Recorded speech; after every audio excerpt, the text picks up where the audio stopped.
Ah, ya uno Recuerden empecé. que lo que no tengan hecho del cuatrimestre pasado lo van a tener que hacer ahora junto con lo que se agregue. Así que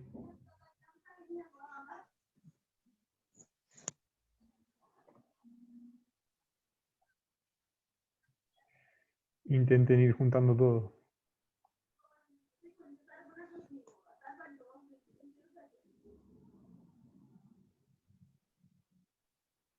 Psiu, psiu, psiu, psiu. Ay, perdón, me olvidé el audio. No pasa nada.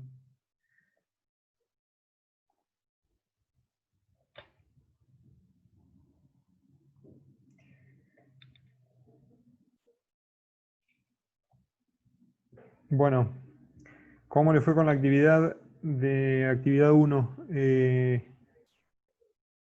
Tuve algunas consultas con los últimos puntos, pero nada. Alguno que me cuente la diferencia entre datación numérica y relativa y sus aplicaciones.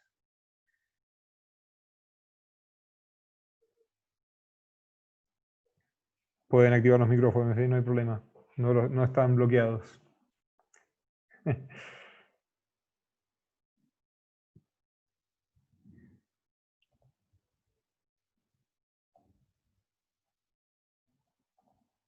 ¿Nadie? ¿Nadie, nadie?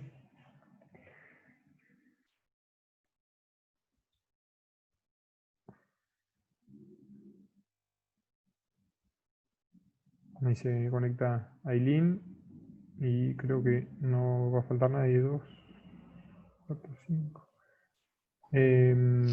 ¿Alguien sabe algo? Bueno, Matías dijo que no. ¿Alguien sabe algo de Renata y de Lourdes?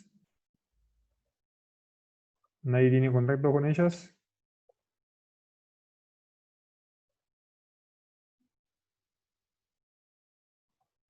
Bueno. Bueno. Uno. ¿Cuántos somos? A ver. Son 5. Uno que haya hecho la actividad, aunque sea.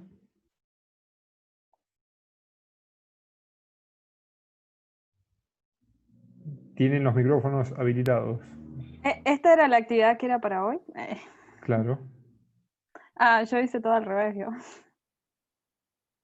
Bueno.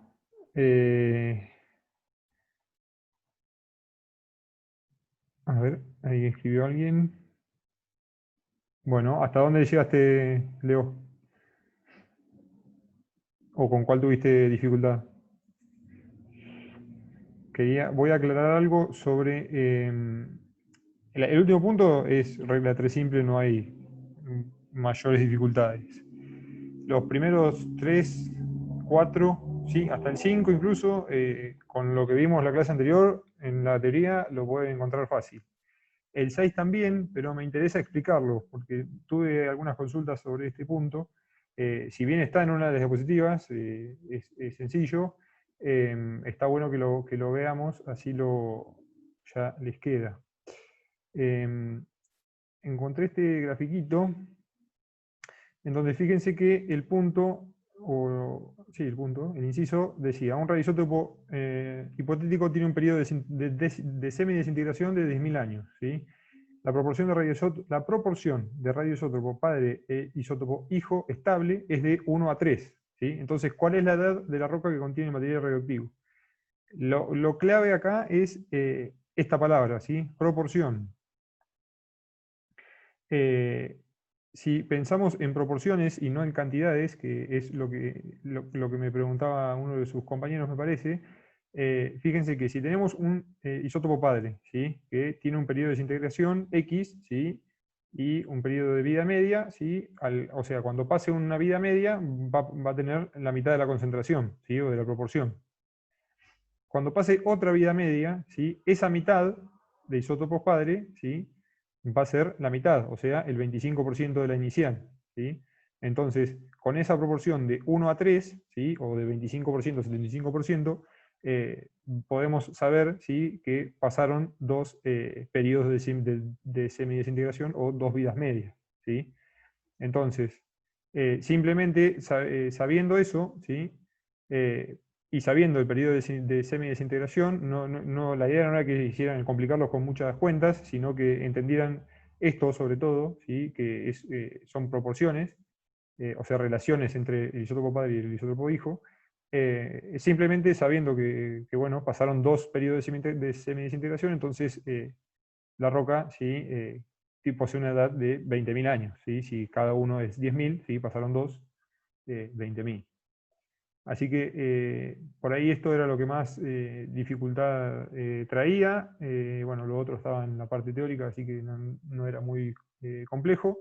Y bueno, esto era más que nada para lo que estuvimos viendo en las últimas diapositivas de la clase pasada, donde bueno, me interesaba que tuviera en perspectiva, ¿sí? Respecto a lo que es la escala de tiempo geológico, ¿sí? De lo poco que hace que el humano como raza, ¿sí? O como especie existe, ¿sí? En el tiempo de la Tierra. Bien.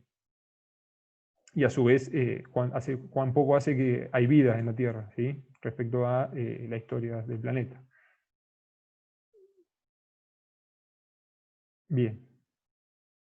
Bueno, hoy vamos a ver, vamos a empezar ¿sí? Con geomorfología específicamente, y vamos a ver algunos conceptos básicos y los más importantes, para después ir empezando, entrando en los distintos tipos de geomorfología que vamos a ir viendo, ¿sí? Bien, como primera medida, ¿sí? Podemos decir o definir, ¿sí? A la geomorfología. Primero que nada, separando bueno, tratando de interpretar la palabra, ¿sí? Geo viene de tierra, morfo de forma, ¿sí? Y logo de estudio, ¿sí?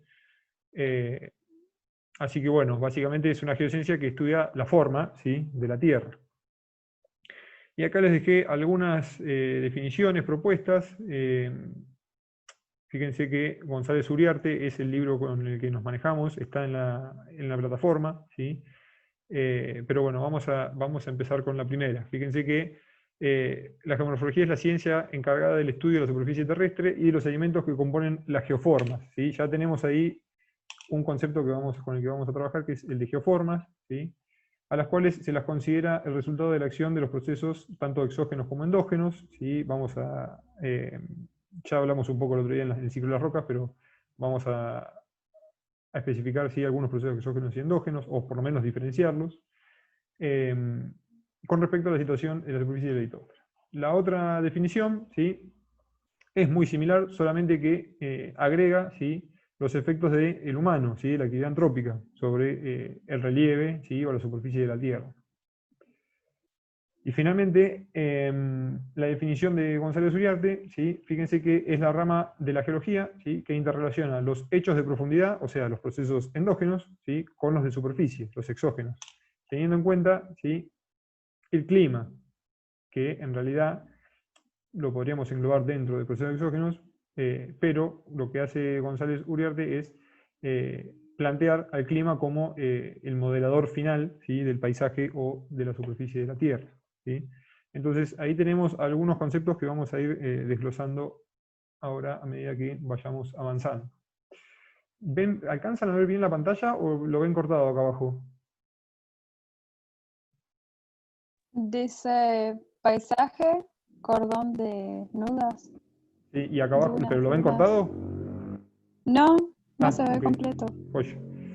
Bien. Bueno, entonces les decía, geoforma. Fíjense que una geoforma es básicamente el resultado, ¿sí? De la interacción de procesos que actúan en el medio, ¿sí? Y son los elementos del paisaje, ¿sí? Entonces, cada geoforma va a involucrar, ¿sí? Un agente actuante, o sea, lo que genera la geoforma, ¿sí? Y tiene un aspecto topográfico particular, o sea, vamos a poder encontrar la misma geoforma en distintos puntos del planeta, ¿sí? Y acá abajo les dejé un ejemplo. Por ejemplo, una geoforma es una duna, ¿sí? Mientras que un paisaje es un conjunto o un arreglo de geoformas, ¿sí? Y un cordón de dunas o bueno, sí, un conjunto de médanos costeros, por ejemplo, ¿sí? Son un paisaje, ¿sí? Y cada médano, ¿sí? O cada duna vendría a ser la geoforma, ¿sí? En cuanto al relieve, tenemos una primera definición, ¿sí? En donde podemos decir que el relieve son las irregularidades que presenta la superficie terrestre, ¿sí? Y que dependen de dos parámetros fundamentales, ¿sí? El tiempo en que se genera ese relieve y la superficie que ocupa el mismo, ¿sí? Por otro lado, tenemos el concepto de procesos geomorfológicos, ¿sí? Que son los cambios físicos y químicos que determinan las modificaciones en la superficie o en la forma de la Tierra, ¿sí? ¿A qué nos referimos con cambios físicos y químicos? ¿Sí? Por ejemplo, meteorización. Vamos a ver un capítulo sobre este tema. Bien, y después fíjense que estos cambios, ¿sí?, se llevan a cabo a través de agentes geomorfológicos, que es lo que hablábamos hace un ratito, ¿sí? Agente actuante, que puede ser, bueno, el agua, el viento, ¿sí? Y el resultado, nuevamente, constituye una geoforma, ¿sí? Un meandro es una geoforma, ¿sí?, fluvial, que es básicamente esta curvatura, ¿sí?, en el cauce de un río. También en geomorfología fluvial vamos a hablar sobre meandros, ¿sí?, y sobre la clasificación de ríos. Bien. Entonces, hablamos o les comenté al principio, ¿sí?, de procesos endógenos y exógenos, ¿sí? Podemos hacer una distinción, ¿sí?, en donde los procesos endógenos van a ser los generadores de relieve, ¿sí?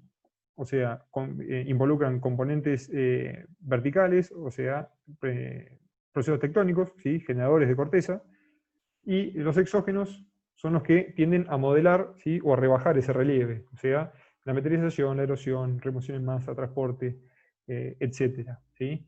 Entonces, como primera distinción entre procesos endógenos y exógenos, ¿sí?, uno sería vertical, podríamos decirlo, ¿sí?, con generación de relieve, y el exógeno, ¿sí?, sería horizontal con modelación o sí, modelado de relieve, ¿sí? Es correcta la palabra. Bien. Obviamente, todavía no llegamos, pero ahora vamos a llegar. Tenemos el concepto del sistema geomorfológico, ¿sí?, que básicamente es la interacción entre los procesos y las geoformas asociadas, ¿sí? Vamos a tener procesos específicos en sectores específicos que nos van a dar geoformas, ¿sí?, resultantes, que están generalmente asociadas a un agente específico también, ¿sí?, ya sea viento, olas, corrientes, etc., ¿sí? Entonces, el sistema geomorfológico va a ser el conjunto de elementos, ¿sí?, que se van a poder, se van a poder observar, describir y medir, ¿sí? Volviendo otra vez a una de las primeras definiciones de geomorfología de las que les hablé al principio, ¿sí?, dentro del sistema geomorfológico va a estar afectado por factores biológicos, ¿sí?, lo vamos a ver en uno de los capítulos, y antrópicos, ¿sí?, o sea, la acción del hombre sobre el relieve. Bien, a grandes rasgos también podemos clasificar a los sistemas geomorfológicos en aislados, cerrados y abiertos, dependiendo, ¿sí?, de si tienen incorporación o no de materia, ¿sí?, y si transfieren o no energía, ¿sí? Ahora, esto lo van a entender mejor cuando hablemos del ciclo de Davis.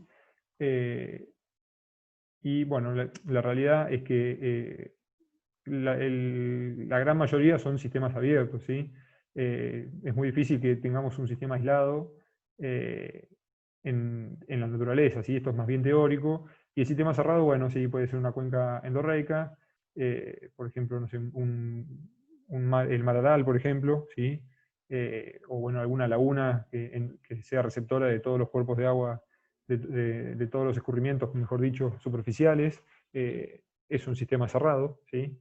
Transfiere energía, pero no materia. ¿Por qué? Porque el sistema entero siempre tiene la misma cantidad de materia, solamente que lo que sucede es transferencia de esa materia dentro del sistema, entonces tengo intercambio de energía. Bien. Procesos endógenos.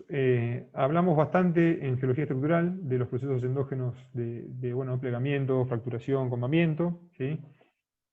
Y el otro proceso endógeno es el magmatismo, ¿sí?, que vamos también a hablar sobre volcanismo, ¿sí?, en uno de los apartados. Bien, procesos exógenos, ya los comenté, esto es un mero ejemplo, ¿sí? Vamos a tener un capítulo sobre remoción en masa, ¿sí?, con caídas de roca, flujos, traslaciones, rotación, flujos de barro, etc. ¿Sí? En cuanto a la erosión, bueno, ya lo saben, lo hablamos el otro día, ¿sí? Con el agua los ríos o la erosión fluvial como agente modelador del relieve, principal agente modelador, ¿sí? Ya lo comentamos el otro día. Y lo que vemos acá en este cuadrito es sencillamente un conjunto de variables independientes que interaccionan entre ellas, ¿sí? Y nos dan como resultado la geoforma. Por ejemplo, la tectónica, habíamos dicho, de componente vertical, ¿sí? Con procesos endógenos, levantamiento, ¿sí? La geología en general, con la resistencia a la erosión, y el clima como proceso exógeno, ¿sí? Que es el que genera, ¿sí? La modificación del relieve y por ende las geoformas específicas, ¿sí? Entonces, una geoforma va a ser una variable dependiente, ¿sí? Que va a depender de la tectónica, ¿sí? Del clima, o sea, de procesos endógenos y exógenos, y a su vez del tipo de material, ¿sí? Que está expuesto, y que a su vez es, acá podríamos poner flechitas, ¿sí? También, en donde bueno, la geología depende no solo de la tectónica, sino del clima, ¿sí? Mejor dicho, no es que la geología depende del clima, sino que dependiendo del tipo de geología y el clima, vamos a tener distintos resultados en cuanto a la resistencia a la erosión de los elementos, ¿sí? Bien. Ya estuvimos hablando bastante de varios de estos de estas líneas de pensamiento, de paradigmas, pero vamos, en geomorfología vamos a ver que no siempre es, no sé cómo decirlo, no es, no es como se plantea, ¿sí? La línea de pensamiento. Por ejemplo, fíjense el uniformitarismo, lo voy a explicar un ejemplo que capaz se entiende mejor. Fíjense que el uniformitarismo, habíamos dicho, que los procesos actuales, ¿sí? Nos daban pistas sobre el pasado, ¿sí? Pero por otro lado, pueden existir procesos, ¿sí? Que no hayan existido nunca en el pasado geológico. Entonces, en ese caso, el uniformitarismo no sería, ¿sí? Tan estricto como creemos. Ailín, ¿escuchás? Porque me apareces 2 veces en la lista y capaz que no, no sé si te está Sí, funcionando. profe, Ah, pues, se me había buenísimo. desconectado. Ok. Por ahí no te andaba, entonces pregunté. Bien. Bueno, gradualismo. Fíjense, procesos de baja intensidad, ¿sí? Y que actúan a lo largo del tiempo geológico, ¿sí? Y generan los paisajes. Esto lo podemos ver con un ejemplo sencillo, ¿sí? Que es lo que hablábamos hace un ratito, caída de rocas, ¿sí? Una caída de roca no es un proceso gradual, sino que es más bien catastrófico, ¿sí? O una inundación, o un tsunami, por ejemplo, ¿sí? Son eventos puntuales que nos pueden generar un cambio en la evolución del paisaje, ¿sí? O del relieve. Entonces, el gradualismo en este caso no aplica, ¿sí? En todas las ocasiones, ¿sí? Bien. En cuanto a, bueno, topografía juvenil y legado pleistoceno, son similares, pero bueno, los dos plantean que el paisaje que vemos actualmente no es más antiguo que el Pleistoceno, ¿sí? Entonces lo que plantea es que todos los cambios climáticos y geológicos los vemos en el paisaje, ¿sí? Del Pleistoceno en adelante. Pero más adelante vamos a ver, ¿sí? En un par de ejemplos, en donde vemos que todavía se ven geoformas, ¿sí? Que son más antiguas que el Pleistoceno, entonces estos supuestos, ¿sí? No, tampoco son siempre válidos, ¿sí? Bien. Los otros, bueno, los pueden después chusmear, no hay problema, son también bastante sencillos. Vamos a avanzar. Acá quería llegar, les quería decir que no iban a zafar de escala, en donde, bueno, hice bastante hincapié en topografía y como en casi todas las ciencias geológicas, dependiendo de la escala en la que nos encontremos, sí vamos a tener distintos procesos y resultados, ¿sí? Entonces la geomorfología no escapa a esto, ¿sí? Y fíjense que tenemos distintas escalas, ¿sí? En donde tenemos escalas continentales, regionales, locales, unitarias y puntuales. Vamos a ir viendo cada uno. La escala continental, ¿sí? O de primer orden, fíjense que básicamente tenemos una región que se caracteriza, ¿sí? Por sucesiones estratigráficas determinadas, ¿sí? Un estilo estructural propio y rasgos geomorfológicos particulares. Por ejemplo, en Sudamérica, ¿sí? Tenemos los Andes como, desde un punto de vista geomorfológico, ¿no? Como distintivo, ¿sí? A nivel continente, ¿sí? Respecto a otros, ¿sí? En el caso de la escala regional, ¿sí? La escala regional lo que considera son agentes exógenos, ¿sí? Que son los que predominan, y ahí, elegí el ejemplo de la Mesopotamia, ¿sí? En donde, bueno, tenemos una gran influencia fluvial, ¿sí? O climática, en realidad, climática fluvial, y bueno, el resultado del paisaje depende básicamente del clima, ¿sí? En lo que hace a escala local, ¿sí? Se define la escala local a partir de la recurrencia de elementos morfogenéticos, por ejemplo, un pie de monte, ¿sí? O lo que les estuve mostrando el otro día creo que fue la clase de prácticas 2, si no me equivoco, con los abanicos, ¿sí? En cuarto orden, sí, ya estamos hablando de geoformas individuales. Les dejé el delta del río Nilo, que también lo vimos en Google Earth el otro día. ¿Sí? Y en escala puntual ya estamos hablando de elementos específicos, ¿sí? De una unidad, ¿sí? Geomorfológica. Por ejemplo, un interfluvio, ¿sí? Un tributario o algo específico, ¿sí? De un sistema geomorfológico. Bien, al principio habíamos hablado de que el relieve, ¿sí? Eran las irregularidades que presentaba la superficie, ¿sí? Y que dependía del tiempo y del espacio, ¿sí? Entonces, ¿me está faltando una diapositiva? No, bien. Bien, acá está repetida la definición de relieve, perdón. Entonces, fíjense que también podemos definir el relieve como la diferencia de elevación, ¿sí? Entre dos puntos, entre el de mayor cota y el de menor cota, ¿sí? Y de allí surgen algunos otros conceptos, como por ejemplo, elevación, ¿sí? Que bueno, es la altura respecto a un nivel de base, generalmente el nivel del mar, ¿sí? Bueno, como les dije recién de la definición de relieve, ¿sí? También surge que la elevación y el relieve coinciden, ¿sí? Dependiendo de que nos encontremos, por ejemplo, en altiplano, donde tenemos un nivel de base que no es, que generalmente no se establece como el nivel del mar, ¿sí? Bien, y fíjense que la ladera o pendiente, en geomorfología, se define como la porción del terreno que mantiene una misma inclinación, ¿sí? Entonces, el ángulo de la pendiente va a controlar tanto la estabilidad como el transporte de sedimentos, algo bastante importante en procesos como, por ejemplo, los de remoción en masa, ¿sí? Bien. Entonces, podemos decir finalmente que el relieve continental es el resultado entre acciones endógenas, ¿sí? Verticales, exógenas, horizontales, el material, que ya lo vimos en el cuadrito, y el tiempo, ¿sí? Faltó agregar esto, ¿sí? El tiempo es fundamental en la evolución de un relieve. No es lo mismo que una roca esté expuesta durante 1000 años a que esté expuesta durante 5 millones de años, ¿sí?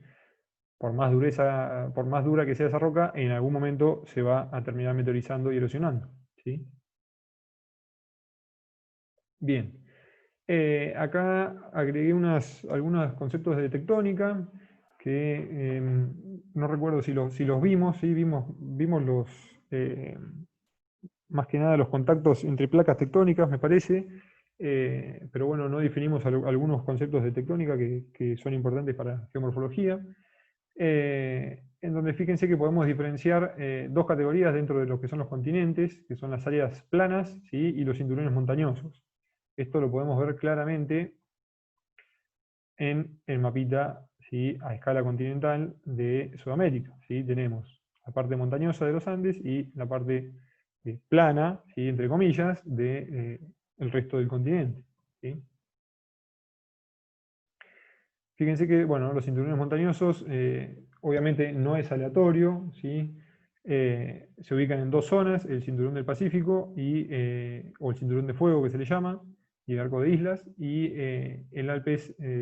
los Alpes, Himalaya, Irán e Indonesia. Esto se ve en el mapita, acá, ¿sí? Tenemos el cinturón de fuego del Pacífico, ¿sí?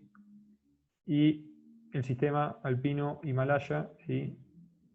Que corta o que separa en realidad África de la placa euroasiática. ¿Sí? Bien. Eso en cuanto a los cinturones montañosos. En cuanto a los cratones o a las áreas cratónicas, ¿sí? Son sectores de la corteza en donde bueno, han tenido estabilidad durante los últimos 600 millones de años. ¿Sí? Básicamente son el interior de las placas continentales.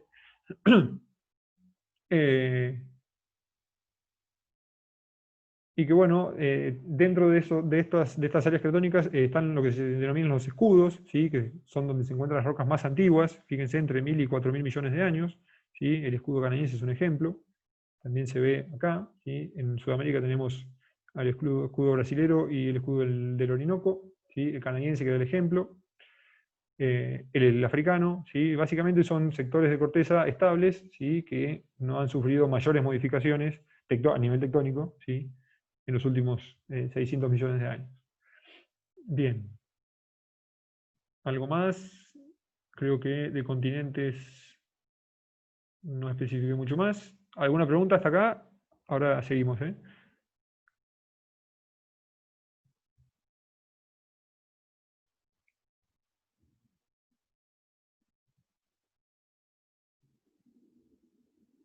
Bueno, seguimos.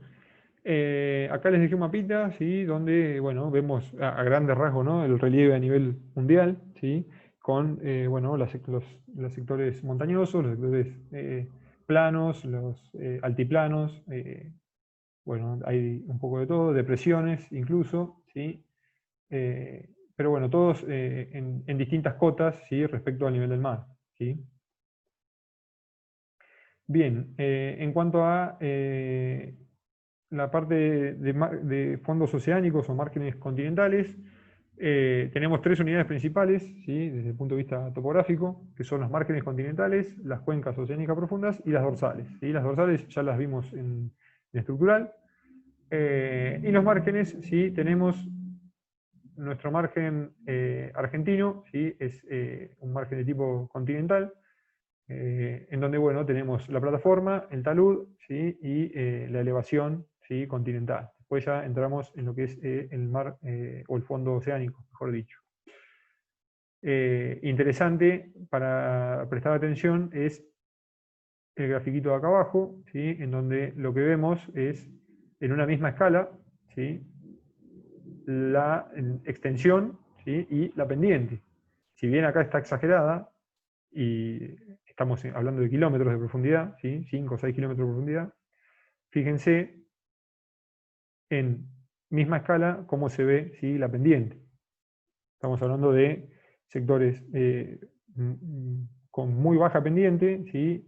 Y bueno, una vez que nos acercamos al margen continental o a la parte expuesta, ¿sí? de la corteza, bueno, tenemos una pendiente importante, ¿sí? Que bueno, tal vez no se traduzca mucho en el perfil de igual escala, pero existe, ¿sí?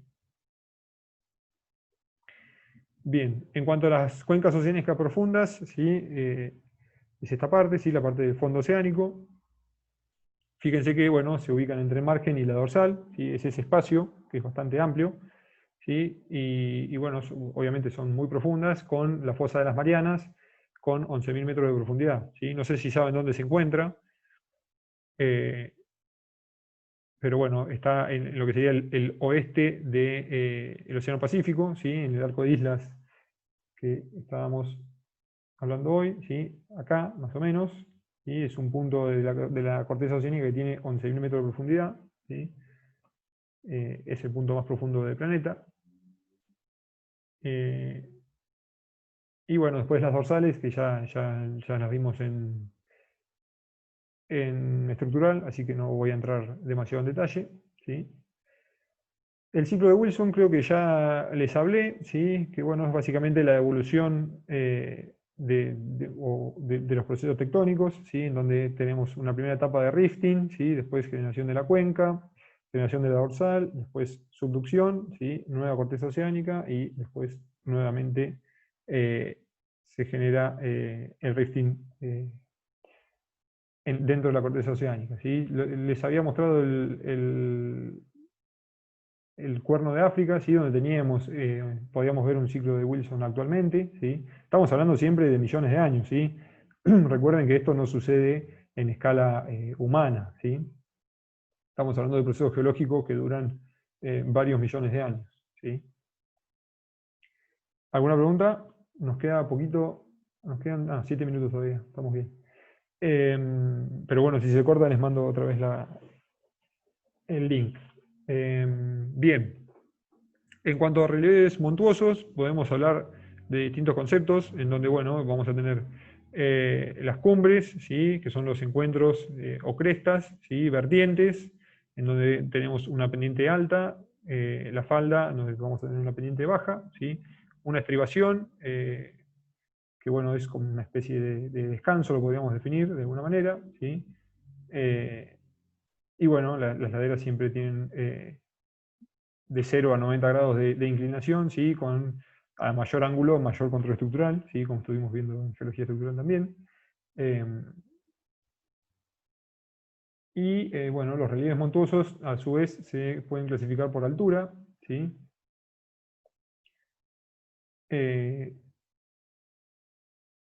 Bien, por ejemplo, montañas altas, montañas medias, bajas, colinas, no vamos a definir demasiado, bastante sencillo estos conceptos. Podemos, bueno, un encadenamiento es una alineación de cumbres, un macizo va a ser una alineación aleatoria, un cerro es un relieve aislado, por ejemplo, podemos decir que Aucamahuida es un cerro, ¿sí? Está solo en el medio de la estepa, prácticamente. Un pico, ¿sí? Es una cumbre individual que sobresale en un conjunto montuoso. Un dibujito teórico, ¿sí? Volviendo un poco a la génesis de los relieves montuosos, vamos a tener, génesis volcánica, ¿sí? O sea, se genera por volcanes, fracturas o pliegues, ¿sí? Y después la parte exógena, ¿sí? Las colinas son generalmente relieves montuosos maduros, en donde bueno, se han erosionado y han generado una disminución en sus cotas, ¿sí? En su altura. Bien, ya en cuanto a los relieves planos, ¿sí? Tenemos planicies extendidas, restringidas y plana, ¿sí? Por ahí la más llamativa es la planicie plana, que valga la redundancia, tienen pendientes muy muy bajas, estamos hablando de menos de 1 grado, ¿sí? O 1 o 2 grados o menos incluso. La llanura pampeana es un ejemplo de esto. Seguramente habrán visto que provincia de Buenos Aires se inunda seguido, ¿sí? O bueno, tiene algunas inundaciones históricas. Eso viene bastante de la mano de su escasa pendiente, ¿sí? Que no permite que el agua escurra. Bien. Me hizo acordar, profe, no se inunda más. Bueno, Buenos Aires, es que ese es el problema, ¿sí? Si bien no tienen mayores precipitaciones grandes, como acá en Rincón, por ejemplo, donde llueve muchísimo en poco tiempo, cuando pasa, ¿sí? La pendiente no alcanza o no es suficiente como para que el agua escurra, ¿sí? Ese es uno de los principales problemas, ¿sí? Más allá de, bueno, después toda la falta de infraestructura y todo lo que viene con ese no se inunda más, ¿no? Pero bueno, sigamos. Bien, Bueno, las planicies las podemos también catalogar en cuanto a su altura, ¿sí?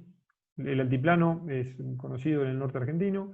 Las mesetas, ¿sí? Como estamos entre 500 y 2000 metros sobre el nivel del mar, las mesetas volcánicas de acá de nuestra zona son un ejemplo. Llanuras, ¿sí? La llanura pampeana, por algo se llama llanura pampeana, ¿sí?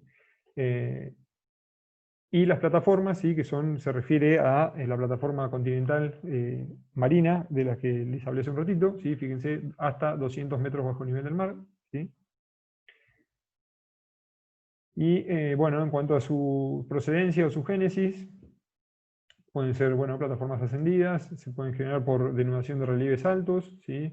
Por relleno sedimentario y, bueno, como les decía, en nuestra zona, estructurales que pueden ser basálticas o incluso pavimentos del desierto, ¿sí? Bien.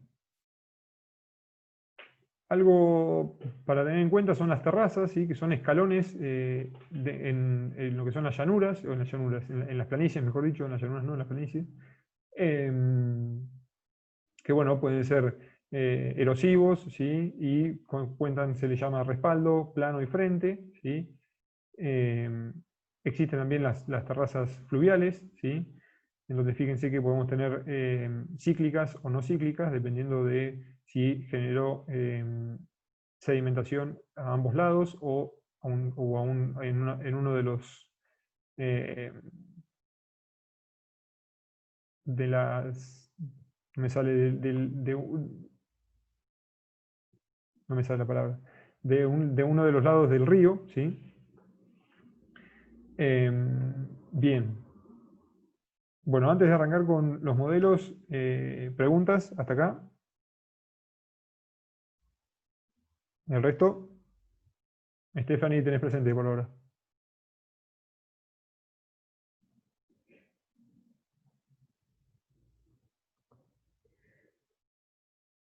Bueno, nos queda un minuto, así que ahí les mando. ¿En la pregunta? ¿En el chat? No, bien. Ahí les mando el link, chicos, al grupo, ¿vale?